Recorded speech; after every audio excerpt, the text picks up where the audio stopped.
Welcome back to the Arise interview, where we speak to the newsmakers as well as ordinary people doing extraordinary things around the world and featuring the voices at the heart of the stories. I'm Charles Aniagolu. Now, amid long simmering tensions between Nigeria's ethnic groups that hark back to independence 61 years ago, an attempt is being made to channel feelings and agitation into a real political movement for the restructuring of Nigeria. And part of that restructuring is to put in place real elections in less than 2 years from now, where everyone's vote will count. Those are major topics under discussion amongst dozens of politicians, civil society activists, and ordinary Nigerians today. Conferences have been held across Nigeria to debate the pros and cons of restructuring as the next presidential election in 2023 approaches.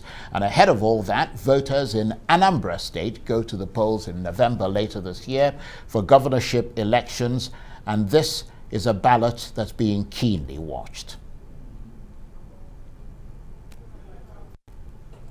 Well, my next guest, Oseloka Obaze, has been a strong advocate for restructuring. He ran for governor of Anambra State in 2016 and is also a former diplomat and author who worked for the United Nations and was secretary to the government of Anambra State. And he joins me now in the studio. Thank you very much indeed. Thank you, Charles. It's a pleasure. There's so many things that you've done. I'm not quite, I hope I didn't leave anything really important out, because no, I thought those were the important things. Well, there are many, many more. Very well.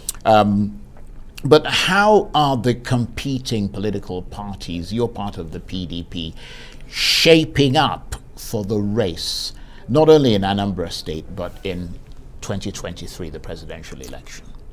Well, I would want to say that the various state elections coming up, Anambra, Oshu, and the rest of them, will preface what happens in 2023. The country, as it were, we're in dire straits, and everybody understands that. But I think our preference would be to alter the political landscape through a free, transparent, and credible election. And that being the case, my party, the PDP, would work assiduously to win all the state elections, because politics is a game of numbers, and ahead of the 2023 elections. But by and large, the point is that the various parties, the ruling party, APC, would like to stay on. But I think they have so much disenfranchised Nigerians that it will be a tall order to win that election if it's completely free and fair. Well, watching all this from where you are, you were a former governorship candidate. Yes.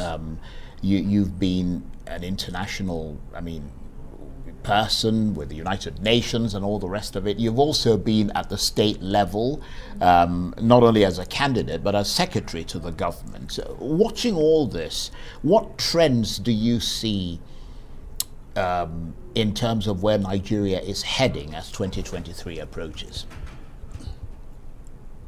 Well, first and foremost, the average Nigerian is hungry, below the poverty line, and therefore angry. The government of the day has not met its responsibility to protect the average citizen. We have very, very damning insecurity situation in the country that is not being aggressively addressed. Those are concerns of the average Nigerian. But it's also now become a concern, a key concern of the elite, because the problem was that for far too long, the Nigerian elite, the members of the attentive public and intelligentsia, were far more insulated from the everyday challenges the average man faced in Nigeria. Now the chicken has come home to roost. Everybody feels threatened. The country is in dire straits. The question is, how do we move forward? If this government cannot do it, I think it would be the honorable thing for them to be voted out peacefully and let another party try to govern. My party was in government for 16 years, and people thought they had seen the worst of the worst parties and connived to remove PDP from power. And in the last couple of years, they've seen that the other side of the pond. The grass is no longer greener as it was supposed to be. Yeah, but in fairness to the people who voted the PDP out, yes. I mean, beyond the fact that every Nigerian, the perception was that corruption was so deep in this country under the PDP that there was also a sense that that corruption has spilled over into insecurity and was what was feeding growing insecurity. It was under the previous government that insecurity ballooned in this country. I mean, you had the Boko Haram insurgency, you had a lot of kidnappings also in the Niger Delta and all the rest of it. Well, if you were to take a progression from that and do it on a scale of 1 to 10, and you would assume that the scale of corruption, the scale of insecurity, the scale of instability, the scale of disenfranchisement and discontent in this country, when the PDP was in power, was about 5. Now I think the average Nigerian would tell you that that scale is gone up to 7. It's a very easy comparative analysis for anybody to do. So given that situation, and given the fact, and you may well have a point, because now we're seeing increasing insecurity in places like the southeast, which we never saw on this scale before. Given that, let's return to Anambra State, your state. What is the campaign likely to be like viewed from against the backdrop of all these issues of violence and insecurity and so on? Is there likely to be more aggression in that campaign? Is it likely to insecurity degrade the quality of the campaign? In fairness to the Anambra voting electorate, we've never had violence in our elections. Yeah, but it was over the quite years, like this. Over the years. But the elections have become more intrusive. I mean, the preparations to the election. The language has become more acerbic, but that is something you find in opposition situations. The PDP, the APC are in the opposition in Anambra State. The ABGA is the ruling party. They have not done very well. And therefore, there are sufficient grounds for any party in opposition, be it my party, the PDP, or the APC, to attack the government for things they have left undone. Yeah, but I'm not really talking about that necessarily. I'm talking about things that, because I mean, this is the more kind of tame level of people fighting each other politically, yes, on the campaign trail.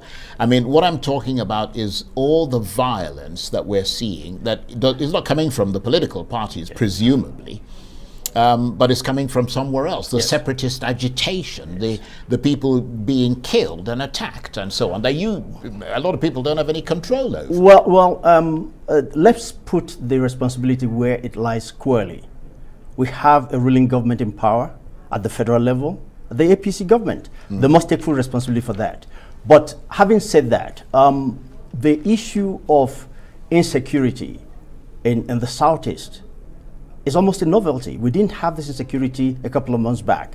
Now you begin to wonder why that is happening and why we will be at the point where so far the federal government hasn't been able to manage that insecurity, and they've not been able to bring anybody to justice. So are we facing a mirage or unidentified gunmen being unidentified flying objects that you cannot see? Well, the government has said that the people who are doing it are members of the separatist group IPOB and their armed wing ESN. Well, there ought to be evidence about that. I think we don't want, by default, throwing away the baby with the bathwater. When the owl screams at night and the baby dies, then the witch in the village did it. If that is the case, there ought to be evidence. Now, is there insecurity? Yes. Is it new in the Southeast? Yes. I mean, we've had pockets of insecurity here and there, but not at the level. But one must do one thing, and I think that is what is primary. We must condemn collectively the attack on national institutions, the police, the military, and the security formations. That is unacceptable. But now, having said that, what are the causes that have led to that, and what is it that is not being done to manage it effectively? Well, I mean, the point is that it's easy to ask the questions. Everybody's asking the questions. It's the solutions that Nigerians are interested in. What is your party proffering as a solution to that crisis in Anambra State? Well, you started off this by talking about restructuring. It's a broad swath of things you need to do. And amidst that is the question of how do you effectively police this country? The federal policing system is no longer working. That's obvious to us. And that is why you've seen emergence of regional outfits, Amotoku in the southwest and Ebubago in the southeast. The government must come clean to say, yes, it is time to devolve security. But I can tell you this from where I sit. The local government in the Federation, 774 local governments, are no longer functional.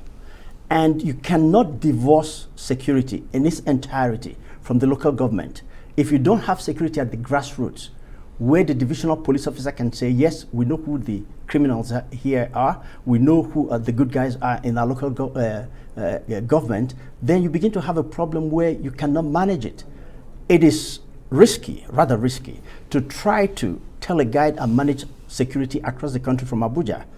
A police commissioner in a state ought to be responsible to that state, but first and foremost, he ought to be answerable to the governor, because the governor is the chief security officer. That is not happening. That happens only in name. Well, there are a lot of people who across Nigeria are advocates of restructuring, particularly restructuring the police and all of that. So quite a number of people would agree with you. But how far should things go now? I mean, we had Obieze Kwesili earlier. She and her consultative group were calling for all the politicians and all the government agencies to stop preparing for the 2023 presidential elections, because they said the socio-political landscape was fast deteriorating and that internal revolts and separatism were creating a lot of problems in this country that would make such elections not only not free and fair, but unmanageable. Where do you stand with that? Well, I would assume that what they're saying is that the structural foundation is weak. It's been weakened, adversely affected by what has been going on in the country. Therefore, you need to stop, pause for a moment, fix the foundation before you start building the federal structure. And I think that's something that is commendable, and I think that's something we ought to pay attention to. But by and large, restructuring means different things to different people. The fundamentals of restructuring is equity, fairness, peace, development across board, where people feel that they are not getting equity in terms of appointment, in terms of resource sharing, and they feel they're not getting justice. Then they call for restructuring. Now, whether restructuring takes in form of going back to the regions as it were, or devolving to the 6 regions that we have that are quote unquote exist on paper but not in structure, or even asking states that are not viable to merge with other states. We don't know until we come to the table. And there is no part of this country, the 36 states of this nation, where you cannot find people who can speak to the needs of their people. But the danger is that we keep on talking at each other. We're not talking to each other. That is the challenge. And the government of the day must find a way to bring us to dialogue where we can talk to each other frankly. Okay, well, I mean, it's always a jolly nice talking with you. At least you and I are sitting down here and talking, and hopefully we'll have you back again before the elections take place in Anambra State. Oseloka Obaze, who is an author and who worked for the United Nations, was Secretary to the Government of Anambra State and a former governorship candidate in that state. Thank you very much. Thank you, Charles. It's a pleasure.